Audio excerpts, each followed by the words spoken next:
આજથી રાજ્ય કક્ષામાં કરાટે સ્પર્ધામાં આપનો ત્રીજો ક્રમાંક આવ્યો છે, એ વિશે આપ શું કહેશો? મારું નામ પ્રજાપતિ ભવ્ય સચિનભાઈ છે. હું છેલ્લા 5 વર્ષથી શ્રી સંતામ વિદ્યાલયમાં ભણું છું અને ત્યાં શિક્ષણની સાથે સાથે કરાટેની પણ ટ્રેનિંગ આપવામાં આવે છે. અને કરાટેના કોચનું નામ ધ્રુવિકભાઈ છે, જે મને છેલ્લા 5 વર્ષથી ટ્રેનિંગ આપતા હતા. અને મારો આ સમગ્ર ગુજરાતમાં કરાટે સ્પર્ધામાં સ્કૂલ ગેમમાં મારો ત્રીજો ક્રમાંક પ્રાપ્ત થયેલ છે. આ ત્રીજો ક્રમાંકનો શ્રેય આપ કોને આપશો?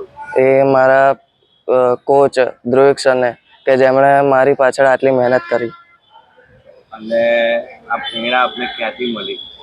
આ પ્રેરણા મને ધ્રુવિક સરે ની જોડથી જ મળી, કે જેમણે મને આટલી પ્રેક્ટિસ કરાવીને આ પોઝિશન ઉપર લાવ્યો અને આ નિર્ણય મને પ્રાપ્ત થયો.